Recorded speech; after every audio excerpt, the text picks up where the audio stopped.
city lights to the country blue, Woody and Lou got the sports for you. From Boston streets to Kentucky's fields, get ready, folks, for the thrill it yields. Woody and Lou, sports and you, talking games, we love it's true. Every play, every score, let's dive in, it's time for more. Lacing up the boots and calling plays,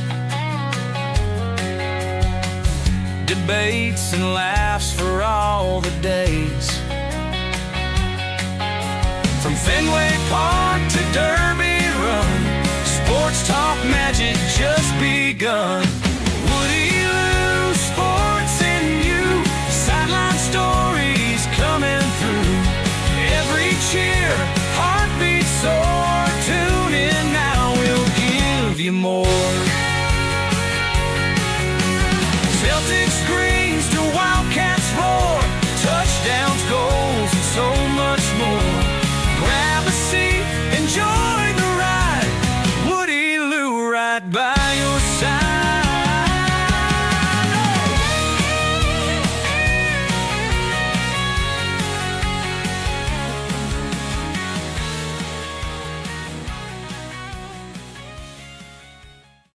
The views expressed by the hosts are their own and do not necessarily reflect the official policy or position of the Department of Defense, the U.S. government, or any of its agencies. The information provided is for general informational purposes only and does not constitute legal advice.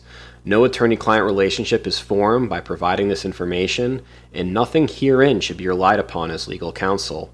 For legal advice specific to your situation, please consult a qualified attorney.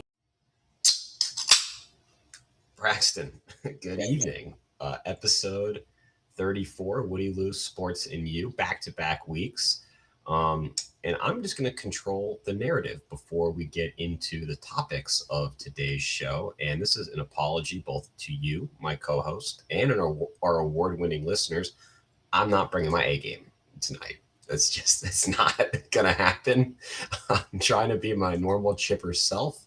No, I had a good night last night out with my cousin on Broadway, and I am hurting today.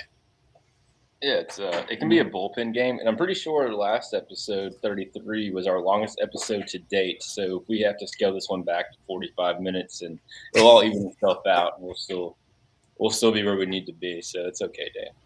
I appreciate that, and I appreciate you. Let's just jump right in to the biggest topic, I think, in sports, the lead on our ticker topics, Tiger Woods' latest DUI. Yeah, and what a way to also lead into the dodo of the week. You know, Tiger, man, and it all everything is just compounded on Tiger because he's due for one of these on a pretty consistent basis, about 3 to 5 year basis, or Tiger has to hit the news in a negative light. It's like the Olympics. Yeah, it's the World Baseball Classic. So, yeah, we were driving to Valdosta to pick up our new dog, and I'm driving, and Kaylee just says Tiger Woods was in a car crash, and I was like, "Oh no, that's not good." And she says he was in a rollover. And I said, "Please be sober." And then he's been arrested. I was like, he wasn't sober.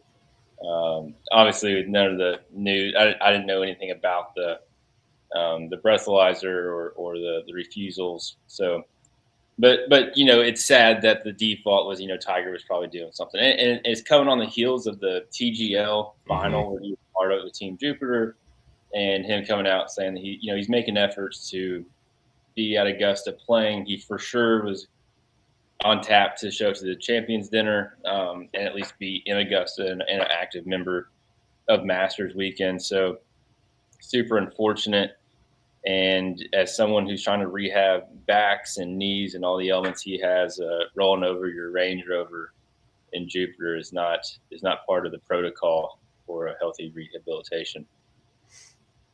Yeah, that's great recap. some like there was no alcohol detected. And yeah, he was arrested, suspicion DUI, and then refusal to submit to a lawfully requested breathalyzer and urine test. So I mean, it had to be some sort of cocktail of painkillers, and I think you can probably speak to that, having recently, had your own orthopedic surgery on your knee, and I'm sure I know like you're not supposed to operate anything while taking those. I don't really know like what did your doctor say? Yeah, I mean when they told me I couldn't drive for 6 weeks, and I thought that was because I was having surgery on my driving leg. Mm, They said it was because of how long people are typically on the got it. painkiller.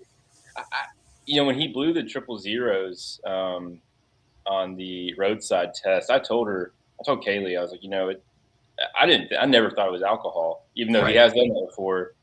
But he is just on the craziest concoction of Oh like yeah. living in a constant medicated state. And if you watch the TGL um, championship, he was on there. And they have some video of him talking to the guys, and if you read between the lines and kind of know what behaviors to look for, I'm pretty sure he was kind of tooted out of his mind at that event as well. His bloodshot eyes does not help, and I think all speculation, but I would say he's probably on a mixture of downers and uppers to a degree because in my life I've been on muscle relaxers, Percocet, all prescribed. Um, Yes, all prescribed. That's a great but, disclaimer. but at no point when I was prescribed those medications and taking them, one, did I drive, but if I was to decide to get behind the wheel while I was on those medications, I don't think I would have been rolling over vehicles due to speed. I may have been the one getting hit because I was going too slow, but so I don't know. And when you think of a guy who's had as many surgeries as him and rehabs as much as him, I would hate to know the milligrams of whatever Right. was rolling through his body. And the pictures of him leaving the jail, and he looked like he was still like just out of his mind in the passenger or the back seat. So I don't know. I'm praying for Tiger because Tiger.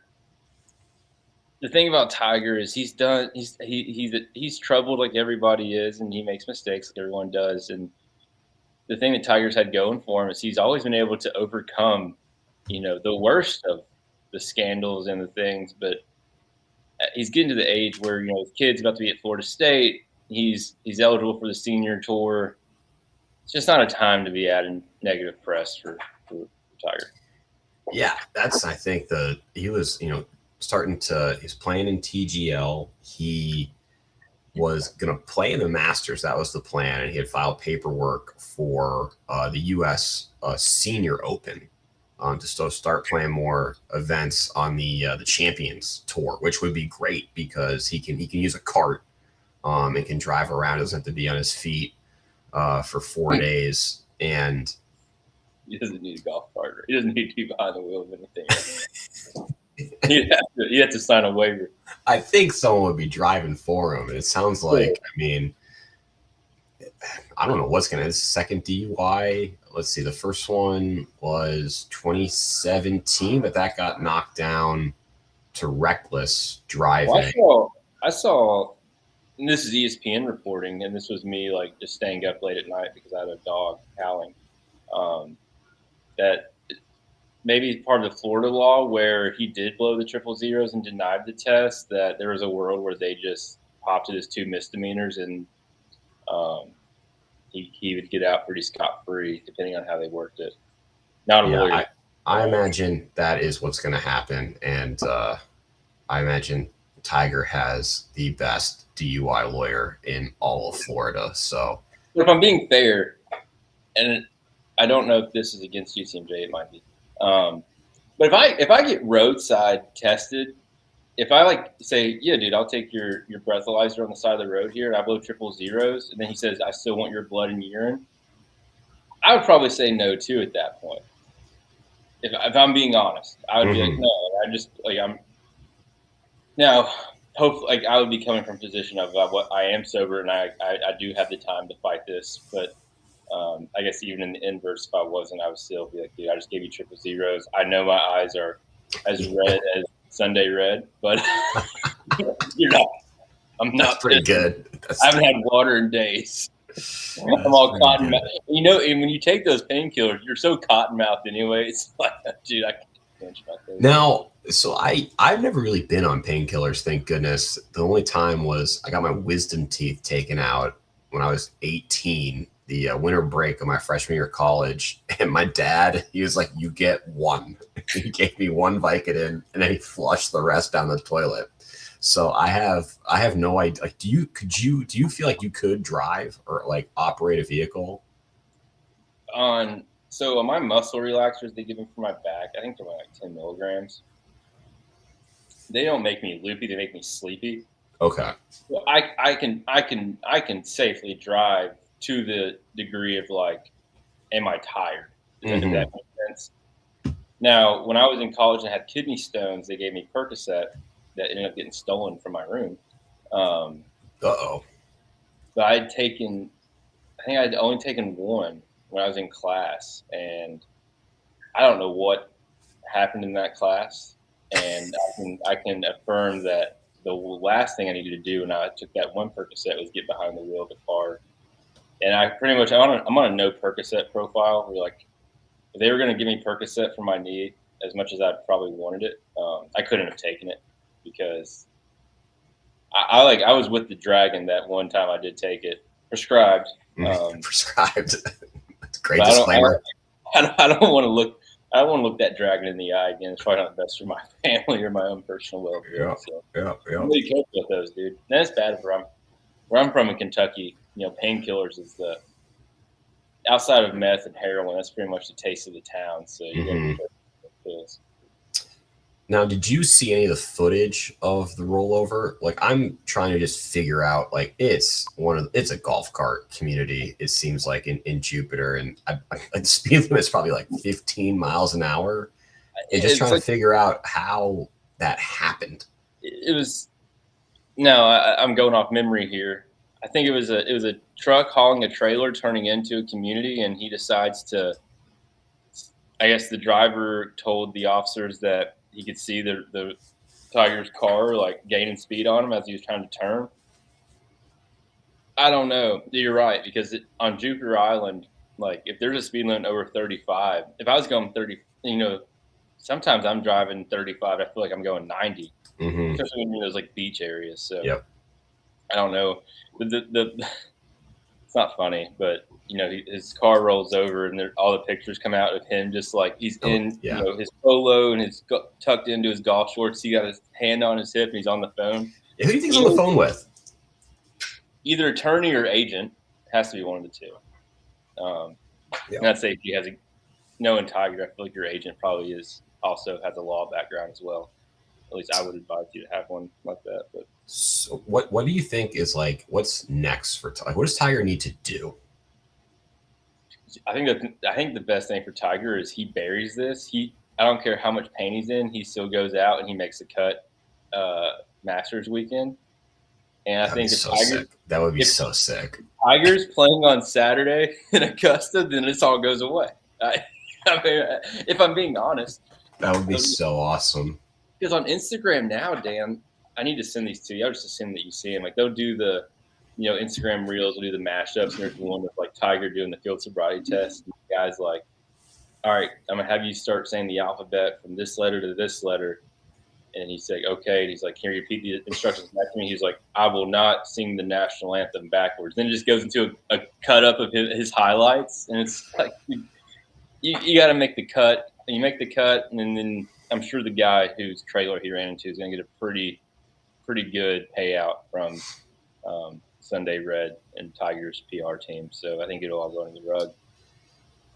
Yeah, that would be incredible if he just goes out and makes the cut. And yeah, that would be fantastic.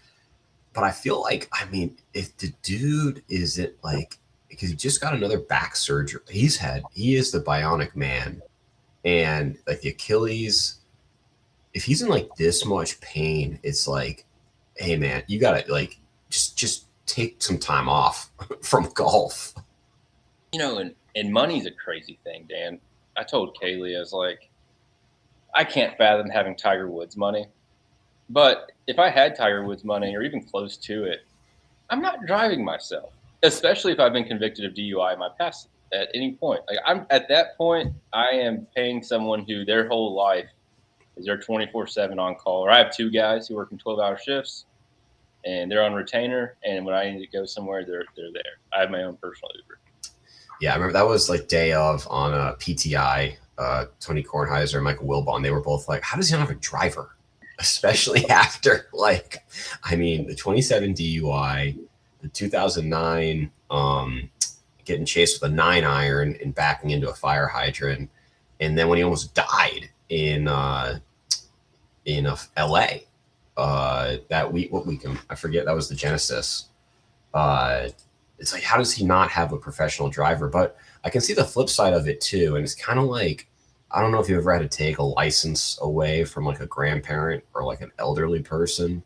That's not a fun experience. And I think it's like an independence, freedom, like autonomy thing. Well, I went through the emotional affair of I had to make the tough decision to break up with USA Insurance and move to Geico because I've been with them too long. I felt like I was being overcharged. I would love to know what Tiger Woods' monthly, just auto insurance alone, what his rate's at. Like, Yeah. when he's calling Progressive to get a new rate, and they're like going through his history. Because I know for me, I was talking to Geico on the phone. They're like, "All right, can you explain to us in the last 5 years any traffic infractions?" And I knock on wood, I don't think I've been in any in the last 5 years. And I think Kaylee was in something small. And so anyway, I say that, like, one thing, and she's like, "Oh, actually, like 4 years ago, we have a ticket here for a stop sign getting ran." So like the stop sign getting ran was enough for them to probably charge me an extra $5 or $10. So like I don't know what Tiger's like rap sheet would look like talking to that insurance agent. It's gotta be high. And his cars are worth a lot more money than my cars. The same. Yeah. Same. So I have Dodo Bird of the Week as, I guess, the last ticker topic, but I think it molds with the first ticker topic. And I mean, he's my dodo. Yeah, and we have to do the hat and logo ranking for the end of the show because producer Kaylee put out a thing on Instagram about guessing how many hats I own. And she is in the process of getting a final count because I have hats sewn out throughout the house. She said she sent it to me. Yes, she did. Oh, that's an alarming number, Dan. It's an insane number. And I know she didn't count the 4 hats I have behind me in this vanity. So I got it's higher. It's even higher. There's only one here.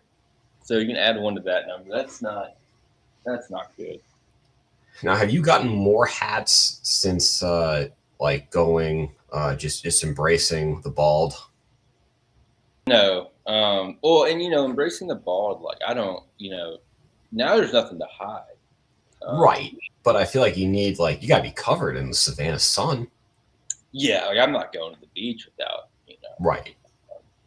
No, well, I did. I almost added a new hat to the Amazon part today, which I can talk more on that when we get to that topic.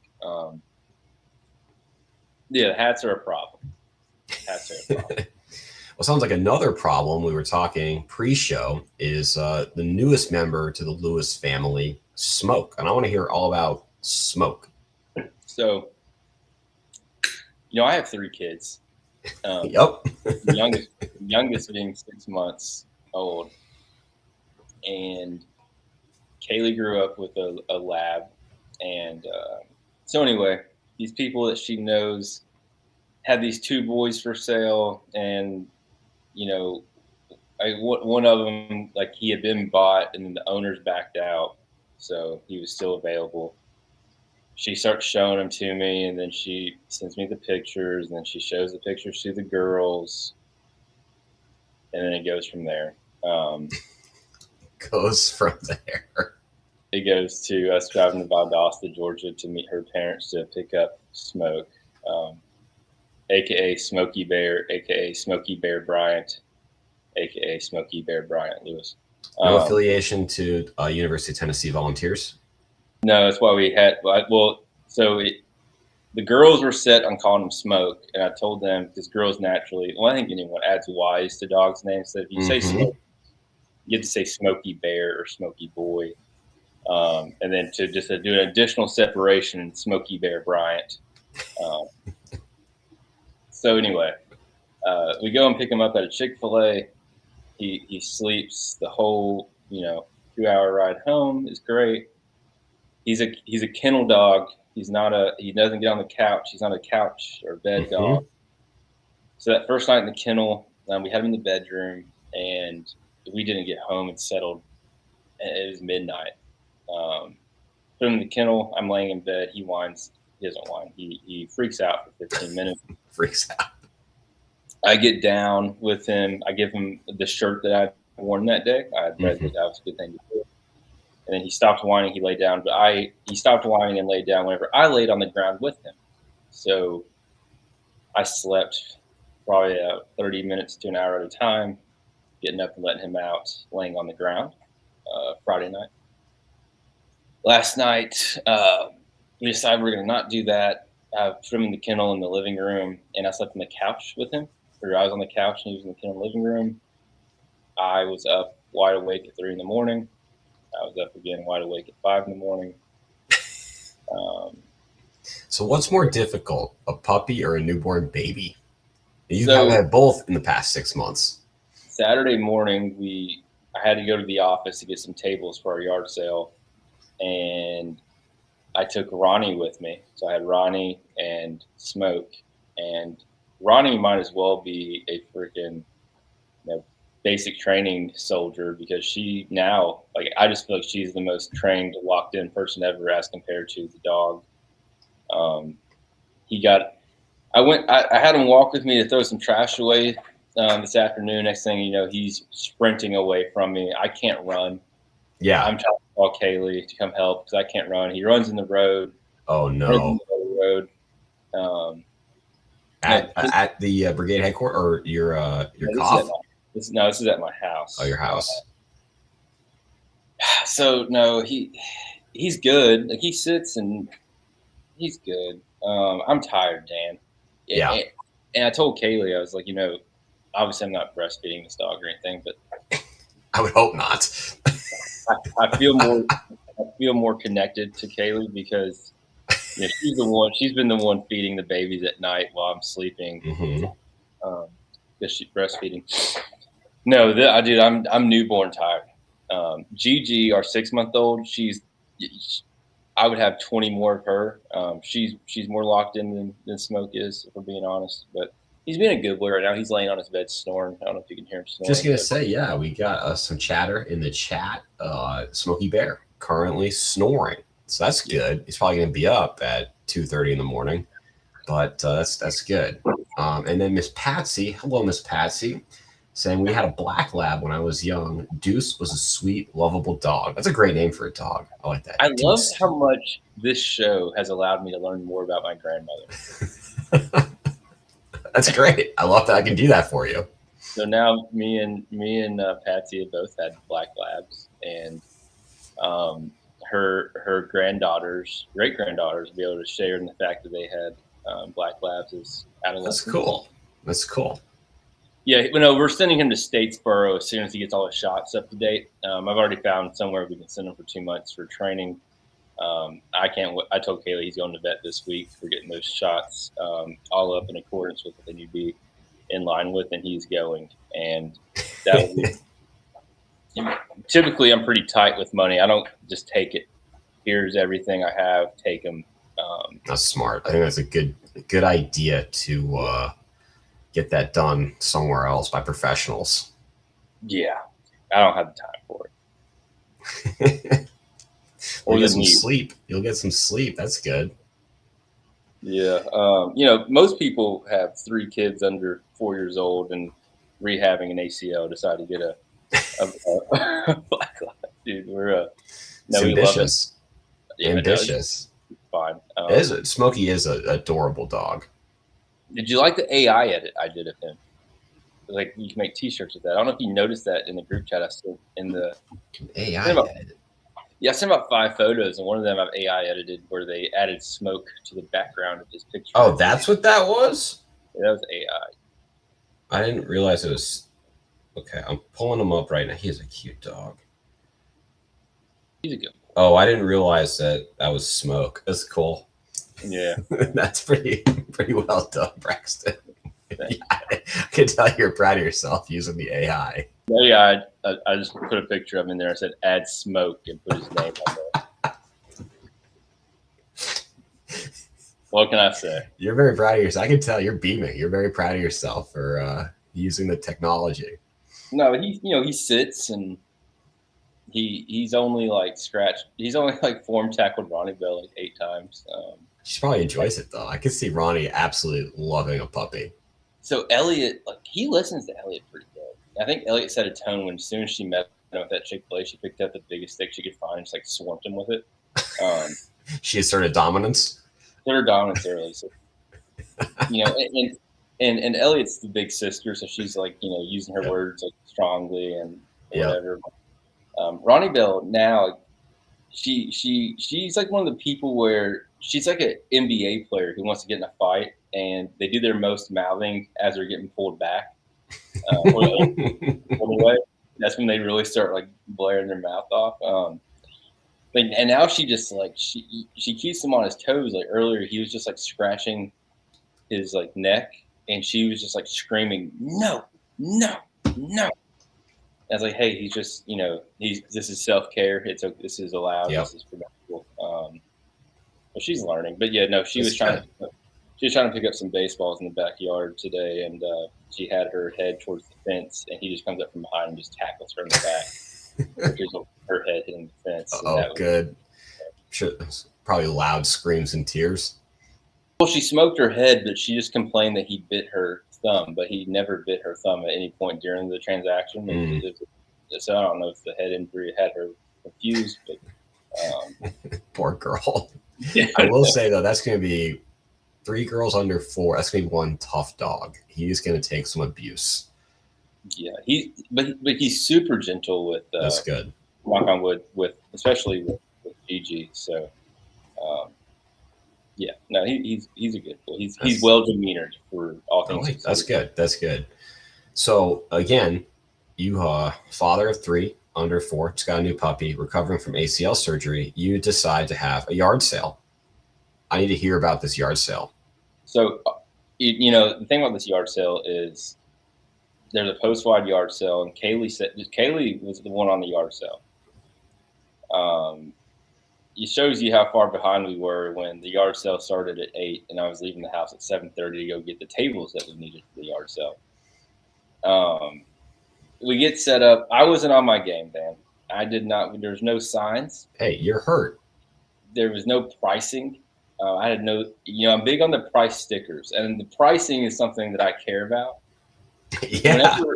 Whenever this isn't like a Goodwill, like a charity. Like this is a capitalistic endeavor. Whenever I brought up the pricing sticker purchase, that I was like, "Hey, Kaylee, where's my like bright neon purple circles where I can write prices on?" She told me that she wasn't buying those. If I'm being honest, I don't know where to buy those. She does, and that's when I was out on the yard sale. I lost all interest, and she said, "You just let me handle it." And I said, "Okay." Okay. Poor weather for a yard sale, Dan. Overcast, wind was blaring at like 25 miles per hour. We had clothes going everywhere, and I knew things were bad. Where at one point, I had smoke, and Ronnie Bell brings me this boxed bubble machine. She says, "Can you open this for me, Daddy?" And I open it, and then Kaylee walks out and says, "We were selling that," and I was like, "This whole thing's in shambles." Oh no! I think can you open this for me? Money was good, Dan. I think we made $45, 10 of which was my mom buying some cooking thing that we were selling. So were your parents there? So they weren't there for the start, but as I called them, they were like, we should have came up to the yard sale. And I was Because that was going to be my next question. If you brought in the Mad Hatter, the yard sale expert himself, future host of Yard Sale Rescue, did he shut it down? He was not consulted, but he did show up towards the end. We were already cleaning up, you know, and I'll say this. I don't know.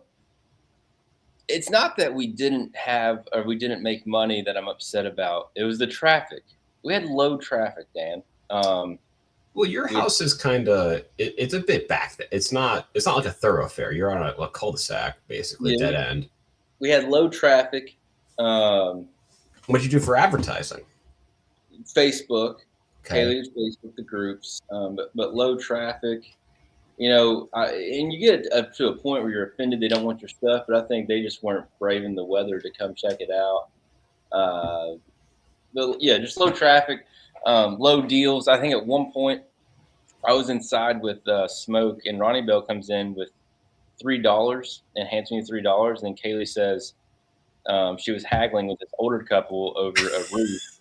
And when they said, how much do you want for this? Ronnie Bell says $3. So she set the price. I think she may have undersold us a little bit. And here's one good one. The cooking thing that my mom actually bought for asking at 10. It was one of those laid croquets or something. I don't know what it's called, but good little thing, big thing. I don't know how big it was. Anyway, a woman said, how much for this? And Kaylee said 10. And she said, can you do better? And so Kaylee said like 7. You were haggling with your mother? No, this was with the person before my mom purchased it. And this woman says, I was thinking more like 3. And Kaylee said, no, like I'm not, this is an expensive, like super expensive cooking thing. And the one replied, well, I have something similar to this brand that I got at Walmart new for 25. When we told Mad Hatter the story, he was appalled that Kaylee's response wasn't, well, Walmart's open right now, so you better go on and get the car. And that's why you need the Mad Hatter there, because you don't know what you're going to get. He might give you something for free, or he might challenge you and tell you to go to the local provider of the dealer. So we got our first comments from the Mad Hatter. Great to see Chris Lewis in the chat. He's saying he would have been Gordon Ramsay if he showed up. And RB is my next CEO of Yard Sale Rehab. That would be a fantastic show if we had the Mad Hatter and Ronnie Bell on Paramount, formerly Spike TV, just shutting down yard sales. Well, I think Ronnie Bell would be the person who she goes in undercover. She's the undercover. That's good. Yes. She does like the site survey beforehand. She does the survey. She does the communication with the seller to see what we're working with. She has market reviews. So she probably knows like the market on most things. So it wasn't our best work. The last one we did, Dan, I think we made like $700. So profit was down. When was that before you came to Stewart? No, we did. This was at Stewart, Dan. This one was last summer, about last summer. Yeah. So it is what it is. This might be adding insult to injury. Your mother, my item is for sale online at $80 to $100. I got the deal of the day. How does that make you feel? Well, the woman, not mad at my mom, mad at the woman who tried to go from $10 to $3. Like, what are we talking about, dude? Like, what are we talking about? Like, and I'm sick to my stomach considering the number of hats that we revealed at the end of the show that none of those were listed for sale. Would those ever be put to sale? I think after seeing that number, it might be time, because it usually takes you like seeing the problem, like just like visualizing the problem. Step one is acknowledging you have a problem. There's more I want to buy though, because there's one that like I gotta buy. Just have to have it. Yeah. So before I do want to discuss this, because I'm excited for this topic. When you pitched it to me, I had to do some research. We got Mason McGregor in the chat. This is awesome. Trooper Mac, late to the party here. Tiger is drunk driving for the love of the game at this point. It's for sport. Hey, Trooper Mac, we need you to pull some of your law enforcement Florida strings and get us like some exclusive body cam quicker than the rest of the pot.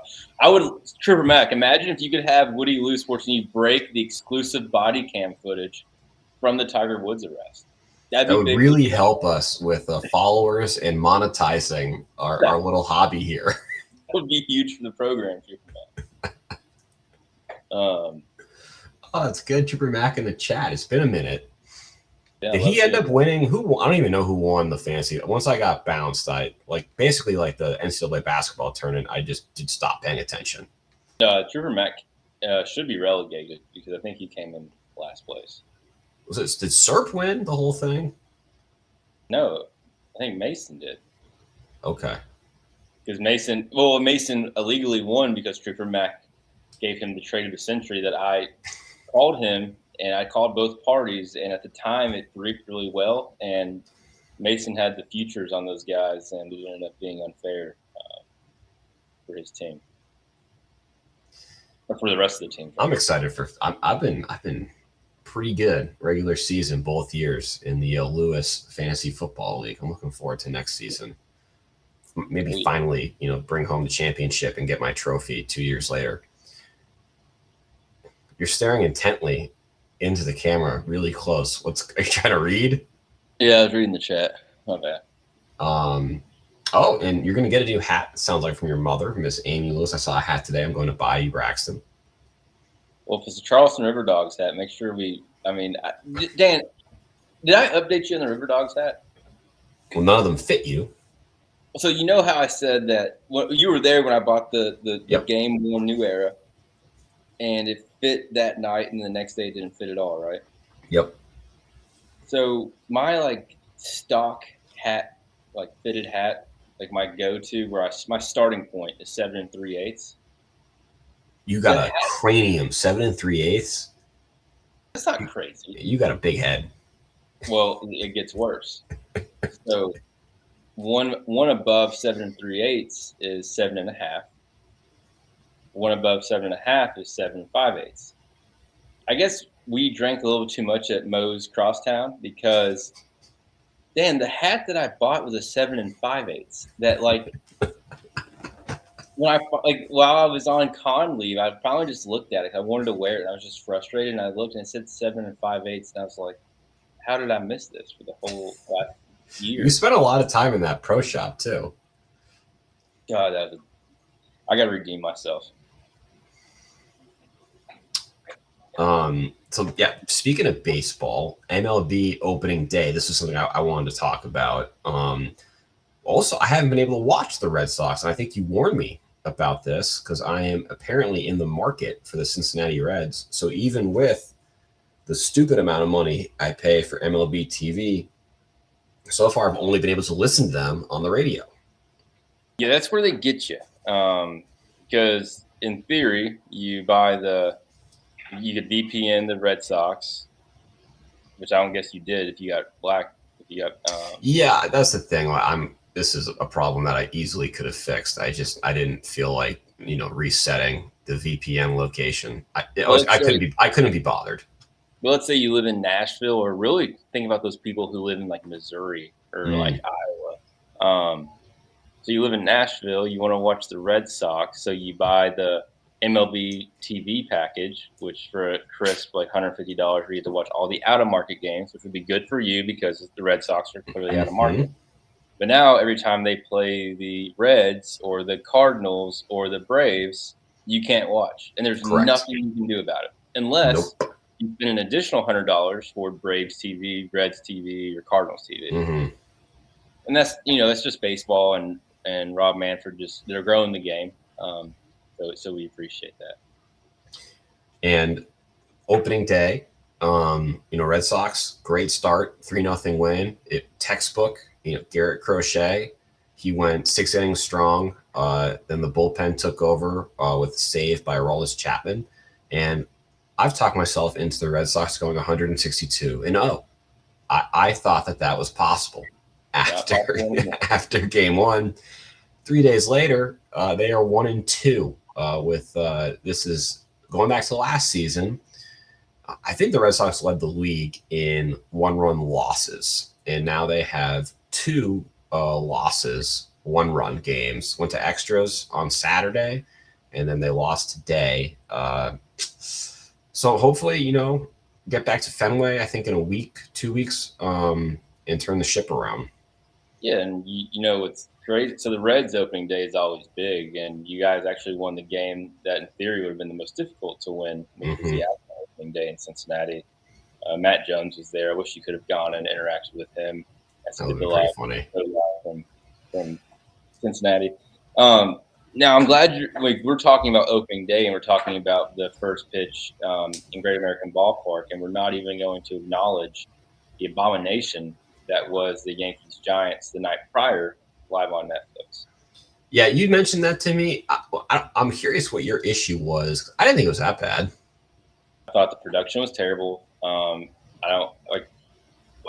Why are we driving 2 yellow cabs and a rail car to the dugouts and having the Yankees are walking out between yellow cabs.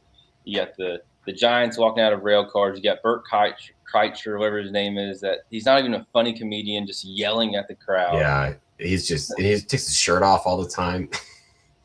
No one wants that, man. I don't. And I just, the West Coast, I hated everything about it. Great comment from the Mad Hatter. He thought old Bad Bunny was coming out again. Oh gosh, didn't see Bad Bunny. The Easter Bunny. Did you see the dancers though? The dancers is the best part. You had like people gyrating next to the cab and the rail car as the players are walking out.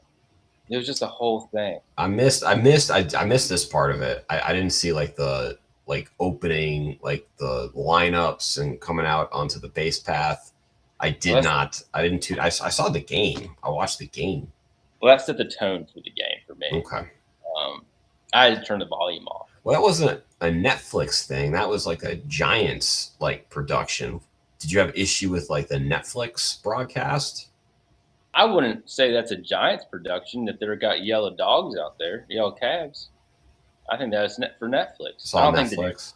I don't think the Giants went out and got the comedian to yell. You're probably right. If it was the Giants, when the Giants do their, 5th inning game, Netflix wasn't showing that. That's Giants. This was Netflix. Sorry, in my opinion. I don't know. I don't know how the Giants feel about Barry Bonds, but having Barry Bonds on the pregame and I don't know. I didn't like it, and I don't like Tony Vitello. I texted you this. He's in college baseball in 2 years tops. Maybe this next year he's back in college baseball. Tennessee played at Vanderbilt this weekend. Those tickets were very expensive. I looked to go. The Tennessee is looking good. Yeah, anyway, so talk about a real baseball team. The Atlanta Braves, 2-1, lost the get out of town game today to the Royals. We had the worst offense in America, and not from a talent standpoint. We have the worst approaches at the plate I've ever seen. Ronald Acuna Jr. is all hype. I'm selling stock in Acuna. Him and Michael Harris are out there wearing the party shirt arm sleeves. They got the pink arm sleeves with the green armor and the yellow. None of it matches. And that's ruining baseball at the younger level, in my opinion. But be that as it may, the Braves, they got to figure it out. Dominic Smith, and me and my dad figured out who that was yesterday watching the game. It's the walk-off grand slam, which was great. The only reason he hit the walk-off grand slam is because me and Dad watched the whole game through 7 innings, and they left to the 8th inning, and we finally got it going. He was listening to it on the radio, and I was spoiling it to him over text. But so, question: so how you guys are you splitting a Braves team? Was that able to work? So good news, hilarious news. This is what happens to Lewis men. Dad buys Braves TV. Says, hey, we can share the login. Doesn't matter because the day after he buys Braves TV, Braves TV strikes a deal with DirecTV where they'll air the games, and he has DirecTV, so he bought it for seemingly no reason. He bought it for you. So he said, "Here's your gift," and I said, "Thank you." So, That's really nice. but when he texted me, like when I saw the news and he texted me, I was pretty excited. It was really a priceless gift. I was so happy. So thank you, Matt Hatter. How is Braves TV?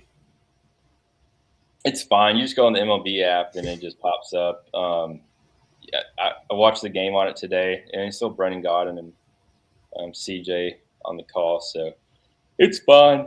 Production value is fine. Score bug's weird. That's fine. We're 2-1.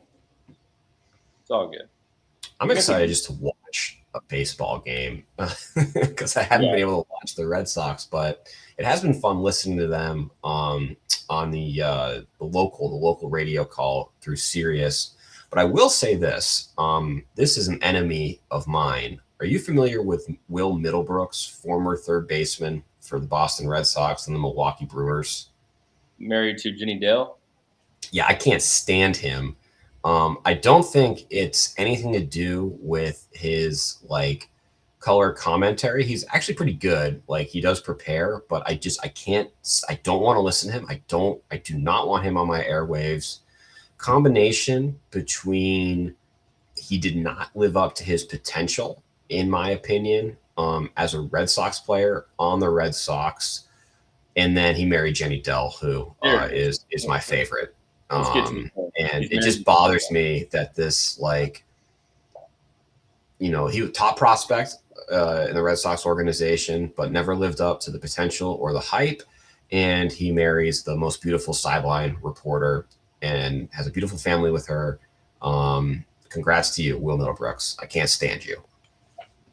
That's petty. That's petty. I know that's petty, but I don't care. Well, yeah, I mean, the first thing that I said was he's married to Jenny Dell, so that's what he's known for. I buried the lead. Yeah, and I knew that's why you were going to be upset with him. But, what radio, it's so intimate, man. It's so intimate, and it's good because even though I was spoiling it because I was ahead of the radio call, like, Dad texted me, he goes, it was a sonic boom, because that's what Brandon Ingram said on the call, and it was cool. So on MLB, the app, in the mornings, I watch the rundown, which has like the condensed version of all the games, and they usually do the local radio calls over it. So when he hit the walk off, I also got to hear the radio call where he calls it a sonic boom. And his mom had passed away like 13 days ago. He had been like Dominic Smith, the guy who hit the walk off. Mom just passed away from cancer. I think they said, because I watched a lot of spring training, never heard of the guy. He had been like released and like signed by like 6 different teams at spring training. Oh, dang. Yeah. He hits a walk-off grand slam. That's awesome. In his first start for the Braves. So love that. Michael Yastrzemski, Yaz, is my favorite player. I'm buying all the stock in him. And I'll tell you why he's my favorite player. He wears Franklin batting gloves that are team-issued color. And when he gets to first base, he takes his batting gloves, he puts them in his back pocket. You know what's on his hands, Dan? No mitt. Just the skin that God gave him is on his hands when he's on the base path. And he's a hard-nosed ball player, and he's my favorite Brave. He's from Massachusetts. He is a St. John's Prep graduate. His dad played for the Red Sox. His grandfather played for the Red Sox. Yep. Carl, yes, a legend of the game. We got some thoughts from Matt Hatter on Braves TV. He says clean broadcast, in his opinion. Then he asks, how can they turn a strikeout into a commercial for hot dogs? Amazes me. He texted me this. He said he thinks the secret to being a premier play-by-play or like lead for a baseball radio call is the way that they intertwine ad reads. Sure. With the game. Yeah. It's not like a hard break. It's not like hey, I'm talking about the game. Now let's do this ad read. It's like as they're calling the game, they're working in ad reads, and that's a good call by Matt Hatter because that's very true. The way they do it so seamless. Yes, I think that's what separates the greats from just your run of the mill color guy. Another piece that you texted me about this season is new is the ABS in challenges. So Braxton, what? Care to elaborate on what you were sending me? So it's a cancer. You did say that. And here's what I'm upset about. So the ABS, you get 2 challenges, which was really cool.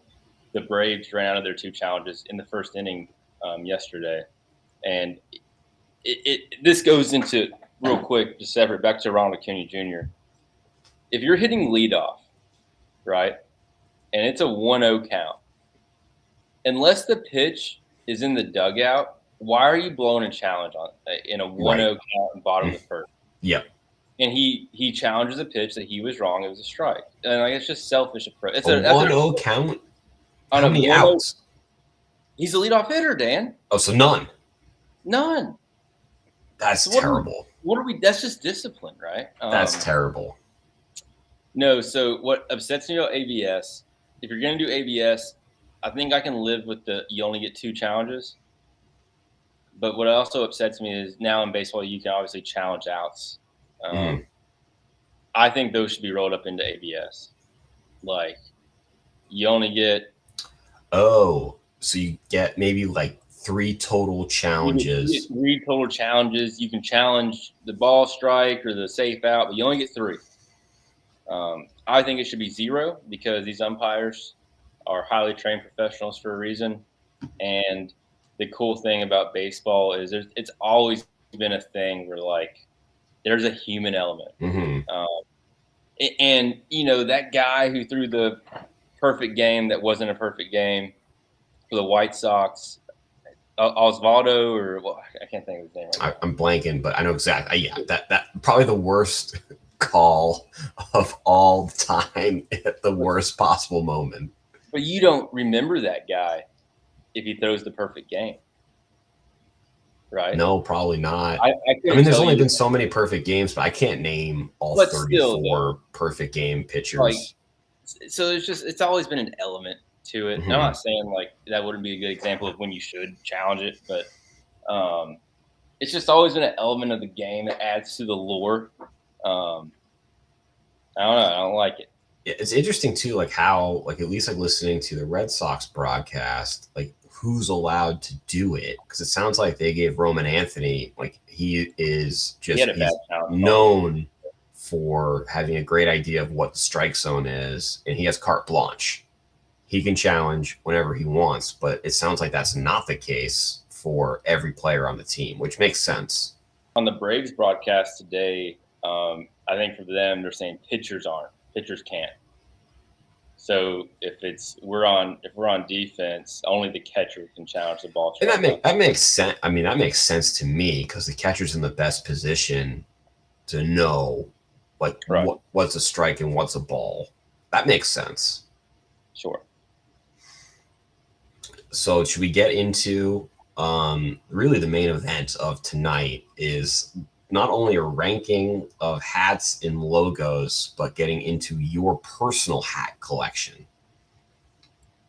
I hate to do this, but there's one more thing we got to talk about. And I was going to play this off with Jimmy Dale. We hadn't talked about the Braves yet. And I want to get you off here because I know you're hurting. Me and Kaylee just started Age of Attraction on Netflix. Oh, you did mention this. And so the premise of the show is you have, I don't know how many people. It looks like 20 of each sex. 20 guys, 20 girls.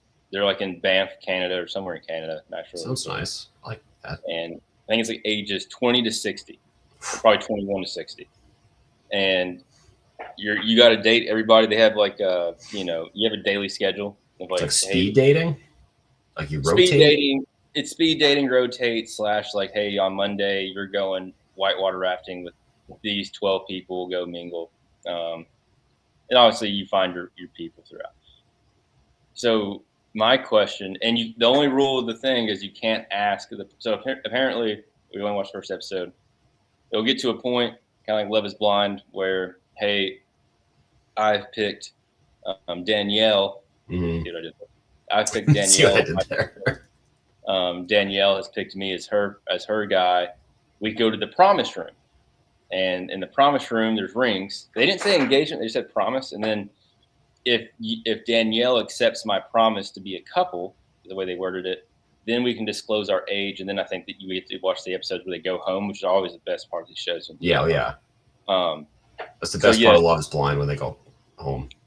And looking at the show right now, like and I told Kaylee she'd be so bad at this show because the way her mind works, like this guy could be telling her like, what his job is, what his home life was, and she would just be in her brain just overthinking how old he thought he was, which is all she's done this whole episode. She literally said, "Do you think they've released their ages online? Cause I want to guess all these." Wait, so on the show, they don't even have like a ticker like on the No, bottom. so it will just say Danielle, Okay. studio designer. It doesn't say their age, so you don't know. Oh, I kind of like that. The viewer doesn't even know. That's well done. So in the first episode, there is one woman. So there's like a couple. There's this one girl who it's like, dude, she could be 27 or she could be 37 based off her makeup and like Botox and like, her skincare. But most of them you can tell, like, hey, they're definitely 28 to 34, definitely 48 to 52. There's just one lady, Teresa, dude. Teresa is, I think 60 is the max. I'm gonna go. I don't know her age, but we'll follow up when I find out. Like, I'm going on record. Teresa is no younger than 56. Okay. I've seen this. This has been recommended to me in my Netflix algorithm. I'm putting Teresa in the 56 to 60 category, and it's so obvious. She's an attractive 56-year-old, but like the guy she's talking to is like our age, or like probably you're older than me. Like, honestly, probably my age. Yeah. I was telling Kaylee, I was like, dude, if they go to the promise room together, like, guys only got 20 years, and of those 20 years, like, you know what I'm saying? Yeah. Yeah. So anyway, good show. And then it's a good rec. I'm gonna watch it. It's a good rec.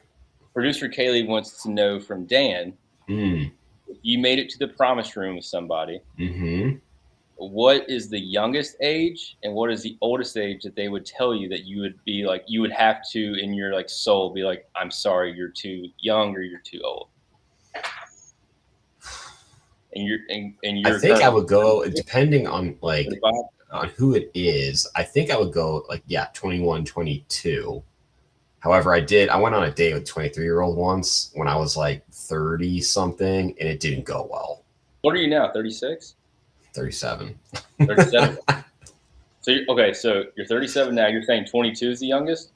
Sure, but age-wise, I'm not saying, I don't think there probably wouldn't be many 22-year-olds I would want. No, so in this scenario, you and this girl have had awesome dates, like you're really into her, but I'm saying she says, all right, Dan, I am this age, and you would be like, dude, you're so awesome that I just can't. Like, what's that age for you? I mean, absolutely, yeah. Like, I mean, I feel like it's like it's a cliche, but like older guy, younger girl, like that's all the time.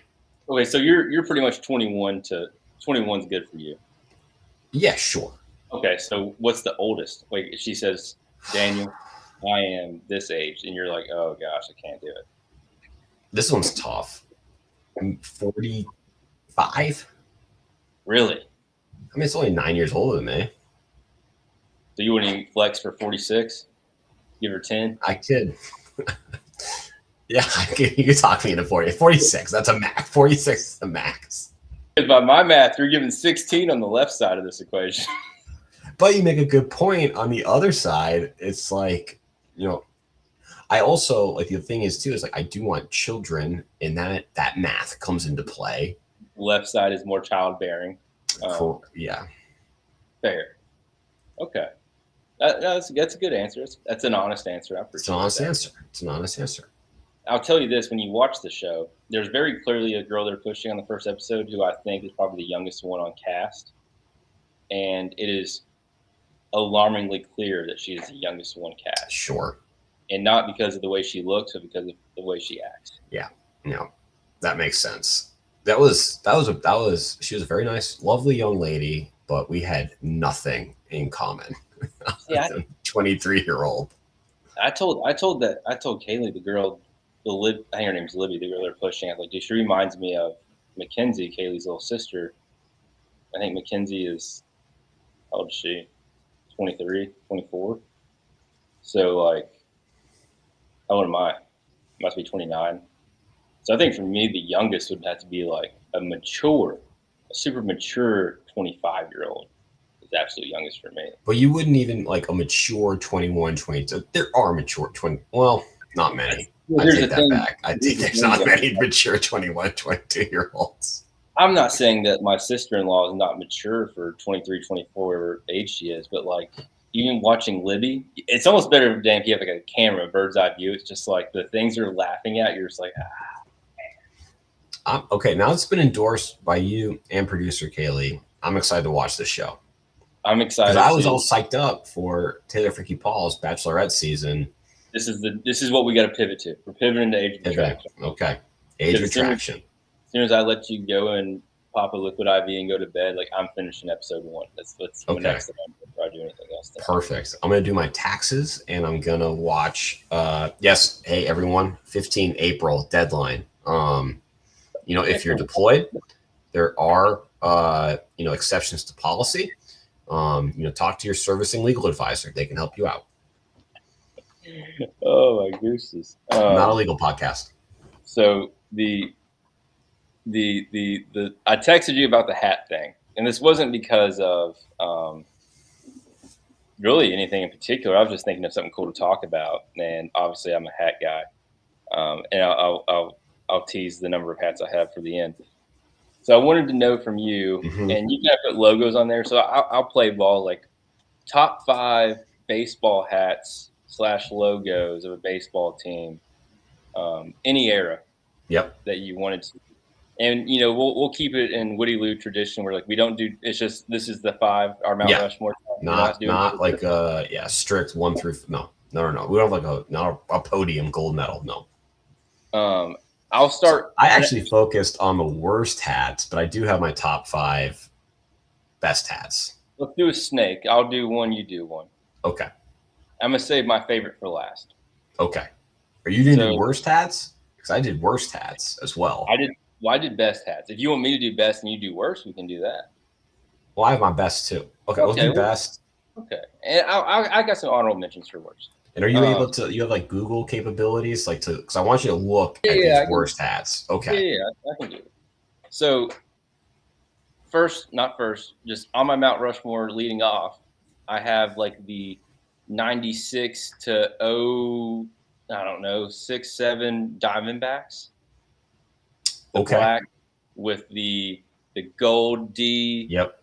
The purple and the turquoise accents. Mm-hmm.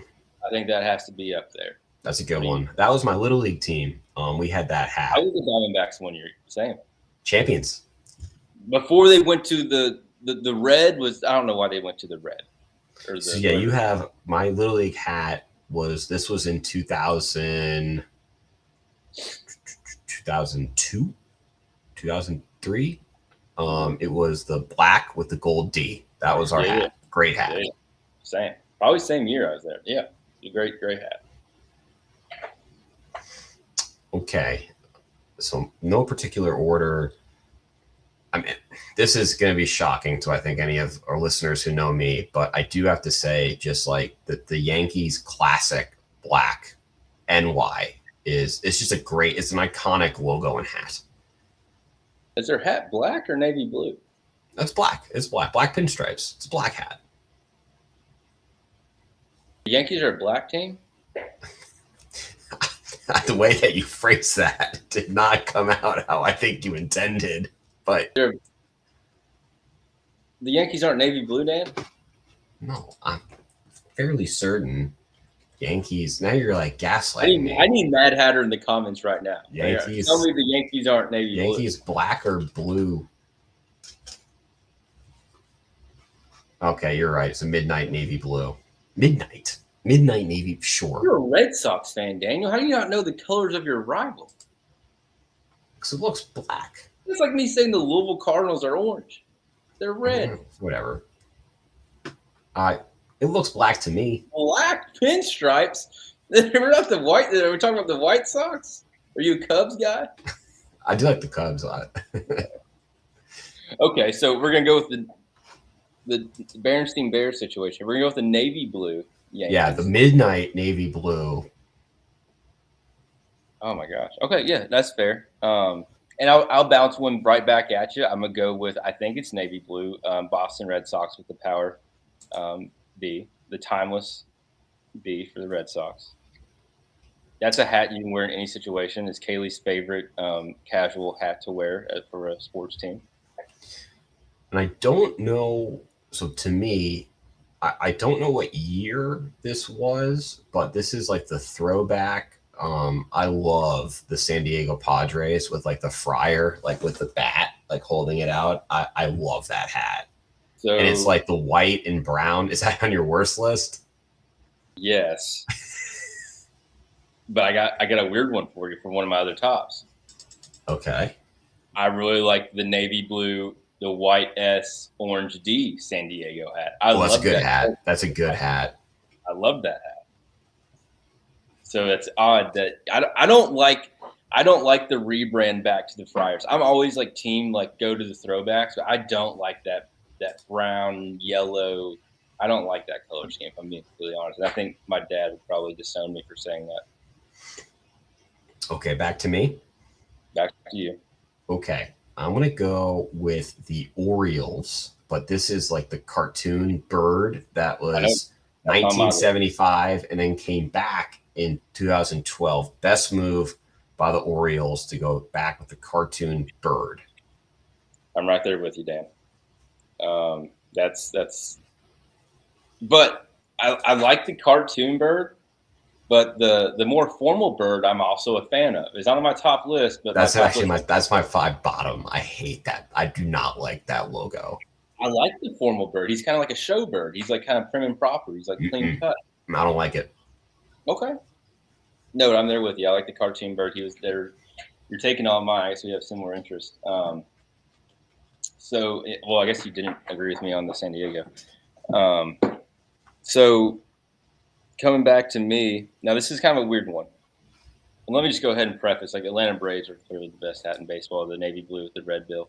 But not including them. I really like the Twins, the TC. I think it was the white T and the red C, or maybe inverse, maybe on the navy blue. Okay. I don't know why I like the Twin City hat. I really just I think it's clean. Maybe going off the Red Sox and the Braves, I do like a clean letter set. So maybe not on a lot of people's list, but I do like that. I like that. That's a good pick. My next pick, I'm going to go with the Milwaukee Brewers, like the mitt, the M, from 1978 to 1993. Oh, it's on my bottom, Dan. We have different tastes. You know what my next hat was for my favorite? The Milwaukee, the M with the barley, the wheat. No, that was on my bottom. I don't like that hat. I love that hat. I love that.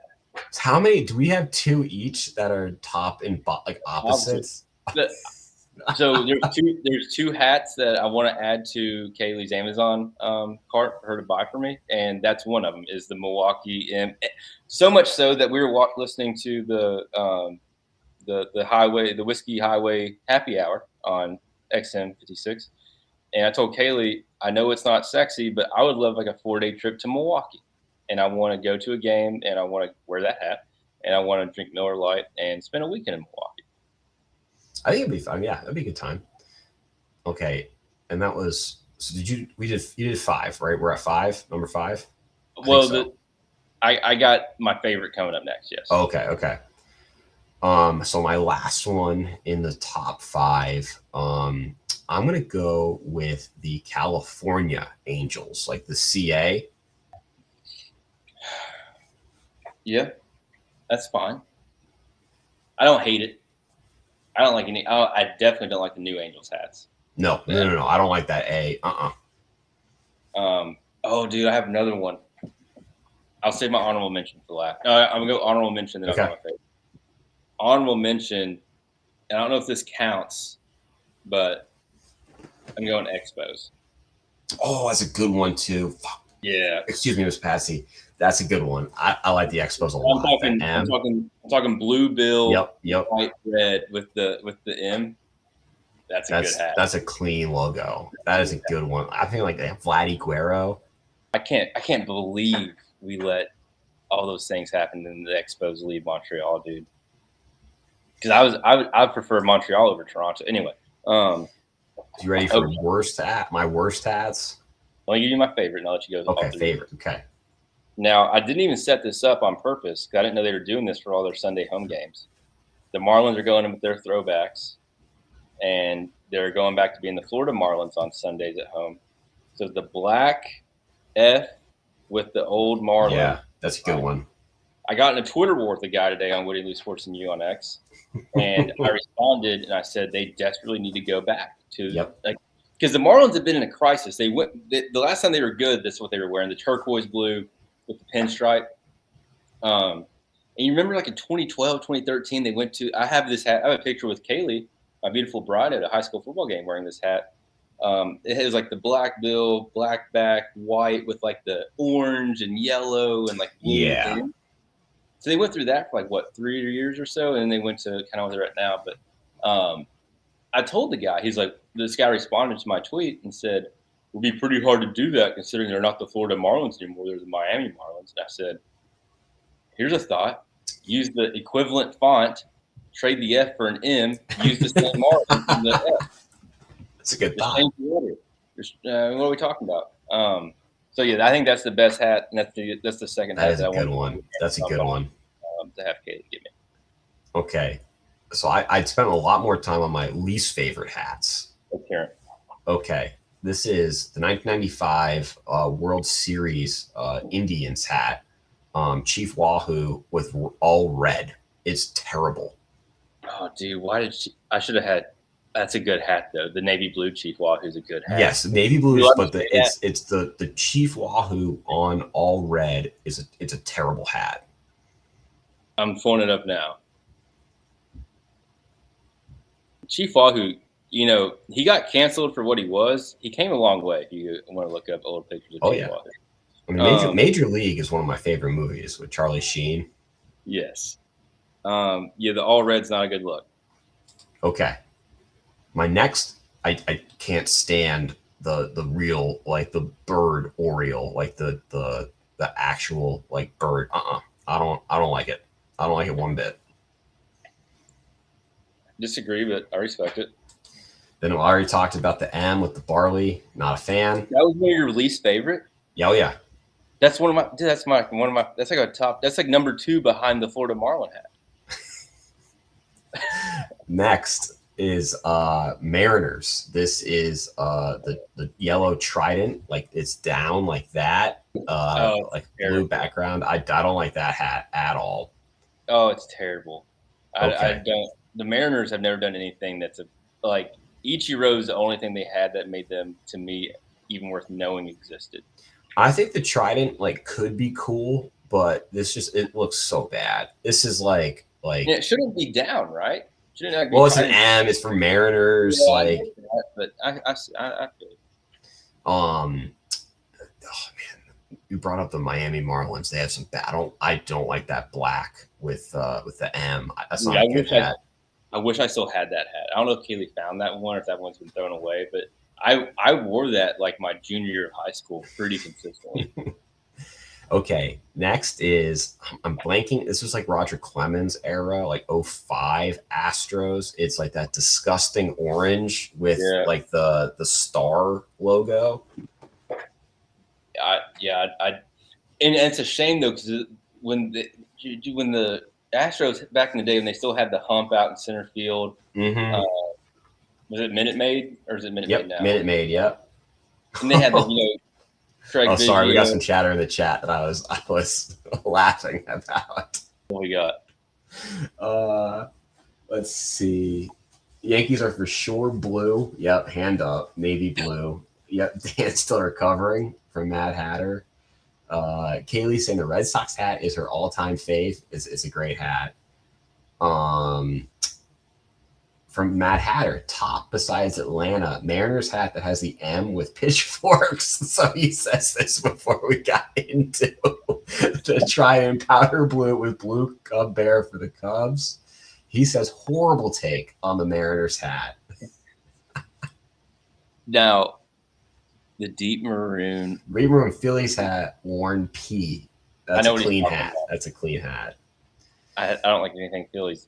I got another honorable mention that we completely skipped over. Devil Rays hat. with the Devil Ray. The original, like when the Rays first came into the league in '97. Yeah. That's a good one. That's a good hat. I mean, we could go on forever with hats. It's a great topic. I have to go to the bathroom, Braxton, so I think we might wrap up the show. But if you want to give your number of hats, and we'll close with that for people to ponder. So, and this is an asterisk, not because it could be less, it could be higher, but confirmed hats on hand in my house right now is 83. 83 hats, ladies and gentlemen, for your host, Braxton Lewis. Oh my goodness. Well, Braxton, I know this is an abrupt end. Super fun. We'll let the chat and the comment get into your 83 hats. But thank you. As the show went on, I felt better. And to our award-winning listeners, as always, we appreciate and we love you. Don't forget to like, subscribe, download, and share. Braxton, do you have any final thoughts? No, I'm good, Dan. Great show. I hope you feel better, buddy. I appreciate it. And everyone, we'll let you know about the next time we're going live. But next Sunday is Easter Sunday. So have a great week. And yes, you got a point. What? Yes, Braxton. No, the resurrection I was pointing out for. Oh, there you go. I'm sorry. Yes. So everyone have a great Easter and a great week.